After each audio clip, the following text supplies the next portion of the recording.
En France, on est dans la même situation qu'Abraham, même si la résistance qui s'est exprimée, notamment dans la bagarre sur les retraites, ce que rappelait Fabien tout à l'heure, fait qu'ils n'ont pas réussi à aller aussi loin qu'ailleurs. Certes, il nous a imposé les 62 ans, mais on n'a pas encore aux 67. Je vous rappelle que l'objectif, c'est 67 ans pour tout le monde. Hein, c'est déjà fait en Scandinavie, c'est fait en Allemagne, c'est fait en Espagne. C'est 67 ans qu'ils veulent nous infuser. Et encore avec poursuite de l'allongement de la durée de cotisation, parce que je vous rappelle que ce soit 62 ou 67, ce sont les âges, enfin 62 pour l'instant en France, hein, c'est l'âge minimum auquel nous pouvons prétendre à la retraite, à condition que, par ailleurs, à cet âge-là, on ait bien son nombre de trimestres. Il y a 2 butoirs, hein, et le deuxième n'est pas moins important que le premier. Parce que notamment, tous les jeunes qui commencent à bosser à 22, 23, 24, parfois 25 ans, avec l'allongement de la durée de cotisation, même 62 ans, ils n'auront pas leur compte de trimestre, dans l'état actuel des choses. Mais en France, donc, on nous a imposé ça, mais la résistance qui s'est exercée à l'époque, malgré ce qu'on doit bien appeler les trahisons du couple infernal Chirac-Thibault, qui ont empêché que le mouvement aille à son terme. Cette résistance est réelle, ce qui fait que le gouvernement n'a pas osé aller trop loin. Et encore aujourd'hui, il fait extrêmement attention, parce qu'il sait très bien qu'en France, la situation, comme ailleurs, est explosive. Mais pour autant, l'Union européenne continue à dire « c'est pas suffisant, c'est pas suffisant, c'est pas suffisant ». J'ai lu dans Le Monde d'hier les dernières déclarations de l'Union européenne par rapport au plan français. Regardez Le Monde d'hier, enfin celui qui est sorti que... Vous pouvez lire aujourd'hui, c'est d'aujourd'hui. Hein. Bon. Vous avez une page dans Le Monde. La position de l'Union européenne, c'est que les dispositions prises par le gouvernement français sont insuffisantes. Il faut continuer à taper. Concrètement, ça se traduit comment? Ça se traduit par la poursuite des privatisations, la mise à mal des services publics, le blocage des salaires, qui a forcément des conséquences dans le privé. Moi, je négocie souvent le privé. Quand on négocie le privé avec un patron, forcément, si les fonctionnaires ont augmenté de 2, 3, 4 ou 5%, ça pèse dans la négociation. Et quand ils sont augmentés, entre guillemets, de 0%, ça pèse aussi dans les négociations avec les patrons. Là, ils ont décidé 2 ans de blocage supplémentaire des salaires pour les fonctions publiques. Au passage, pour les anciens ACEDIC, nous on négociait à l'époque avec l'UNEDIC. Naturellement, quand on négociait les salaires, c'était pas en dehors du contexte général. Mais nous avions affaire à un employeur qui était indépendant de l'État. Et quand on signait un accord, d'abord il était applicable tout de suite. Et deuxièmement, c'est un accord avec un employeur qui n'allait pas chercher ses ordres à Bercy. Aujourd'hui, quand on négocie, mes camarades, sur les salaires, non seulement on négocie avec un haut fonctionnaire nommé en Conseil des ministres, en l'occurrence même par décret présidentiel, qui doit sa carrière et son avenir, bon, il va partir, Charpie, bon, c'est pas maintenant qu'il va faire le compte, comment il n'aura pas un bon poste, quoi. Bon, bien sûr. Un haut fonctionnaire, il fait une carrière. Si il ne répond pas, il n'obéit pas aux ordres du gouvernement, sa carrière, forcément, risque d'être compromise. Mais même, admettons, que parce qu'on est super malin, ce qui est vrai par ailleurs, on arrive à arracher à ce pauvre Charpie un bon accord. Mais de toute façon, après, il faut que ça passe à l'agrément du gouvernement. Les accords qu'on signe ne sont pas applicables.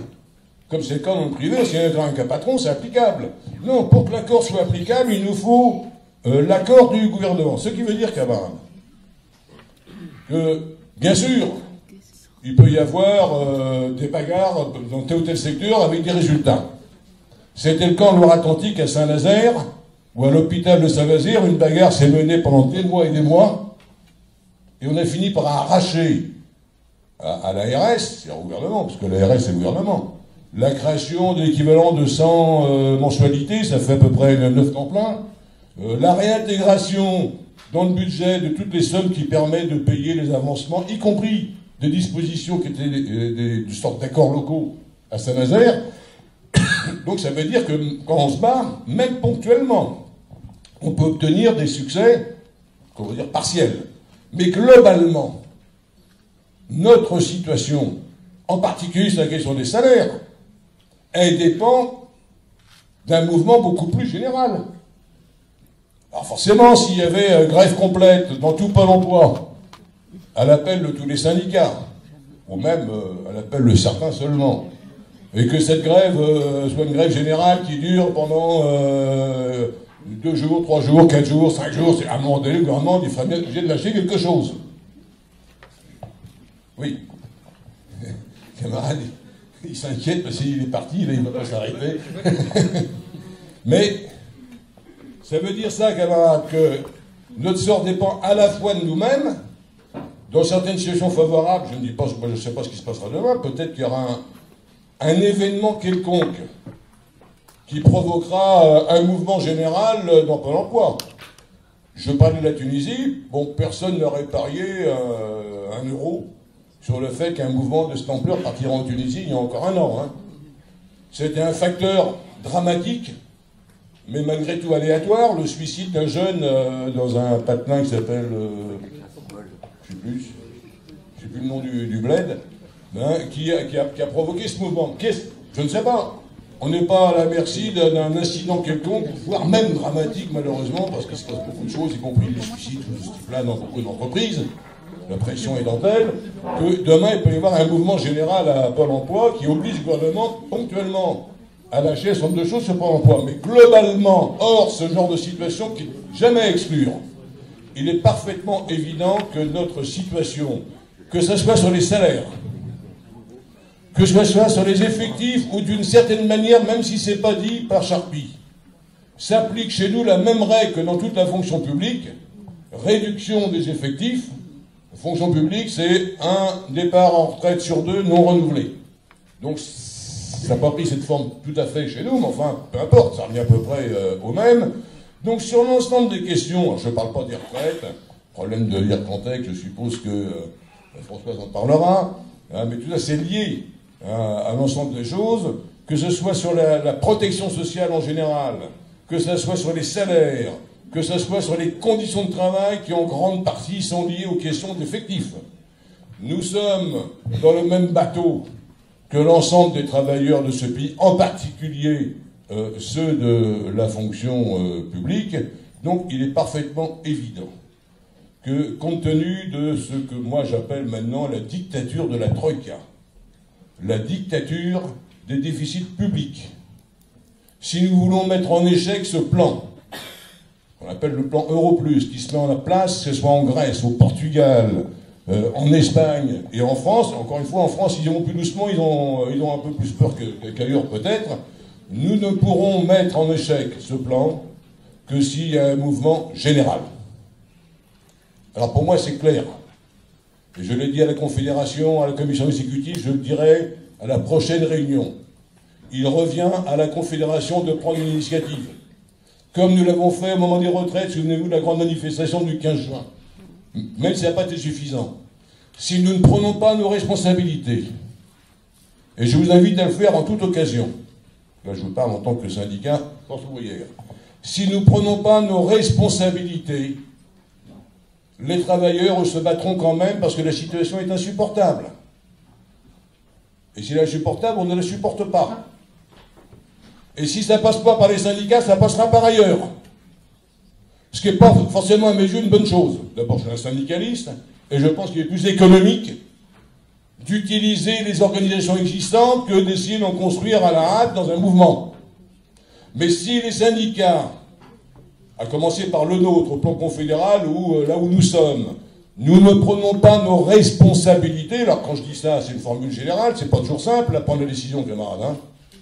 Mais si nous ne faisons pas attention à ça, les travailleurs, les salariés se détourneront des syndicats et chercheront d'autres voies. Par conséquent, puisque je dois conclure, si j'ai bien compris, moi je vous invite, camarades, à prendre conscience de tout ça, à bien comprendre que ce qui se passe chez nous à Pôle emploi Ce n'est pas la conséquence d'une politique spécifique de Pôle emploi.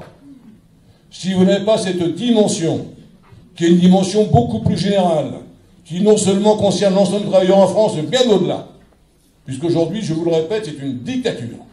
Le FMI, la Banque centrale, l'Union européenne, c'est une dictature. Ça ne passe même plus par les gouvernements. Papa Andréou, il n'est pas assez capable, on lui faut une agence privée. Même les formes, le respect des formes apparentes de la démocratie ne sont plus respectées. Avant, on savait bien quand même que c'est la finance qui décide. Quand même, on n'est pas idiot. C'est bien que les politiques, c'est des domestiques. C'est la grande finance qui décide. Mais au moins, ils respectaient les apparences de la démocratie. Là, il y a urgence pour eux, même les apparences de la démocratie, ils s'assoient dessus. Donc face à cette dictature, si nous ne comprenons pas les uns et les autres, que seuls nous ne pouvons rien faire, que Pôle emploi seul, on ne peut rien faire, si on ne comprend pas qu'avec nos collègues qui bossent ailleurs, dans nos amis, dans notre famille, chez les amis, il faut engager ces discussions, et si nous ne prenons pas notre sort en main au travers des organisations dont nous disposons, à commencer par la CGT Force ouvrière, camarades, je pense que nous ne ferons pas le travail qui est le nôtre. Par conséquent, moi je vous invite à réfléchir à tout ça, à vous préparer, à vous mobiliser, et pas simplement Pôle emploi. J'ai entendu ce que disait Fabien, qui regrettait que sur la bagarre des retraites, la mobilisation ait été insuffisante chez nous. Eh bien écoutez, camarades, c'est bien dommage. Moi je vous le dis. On n'arrivera pas, il n'y a pas de solution Pôle emploi. À moins qu'il y ait une grève massive à Pôle emploi, il n'y a pas de solution Pôle emploi. Nous sommes dans le même bateau que l'ensemble des travailleurs de ce pays, je dirais au minimum de l'Union européenne, et si nous voulons gagner, il faudra bien se mobiliser. C'est ce qui se passe actuellement, non seulement en Tunisie, en Grèce et dans bien d'autres pays, en Syrie, etc., dans bien d'autres pays. C'est ça qu'il nous faut préparer. Et moi, je vous invite donc à vous préparer pour la rentrée, puisque, bon, encore que ça peut, vous savez, des fois ça part comme ça, hein. Mais enfin, le plus probable, maintenant, on approche des congés d'été, hein, je vous invite à vous préparer, à vous mobiliser, à discuter autour de vous, à recruter un maximum de camarades aux syndicats pour renforcer les syndicats, parce que je pense, encore une fois, que c'est la solution la plus économique, mais en tout état de cause, il est évident que cette solution devient insupportable et qu'il faudra tous se mobiliser pour essayer de mettre en échec les plans que la Troïka veut nous imposer. Merci, quand même.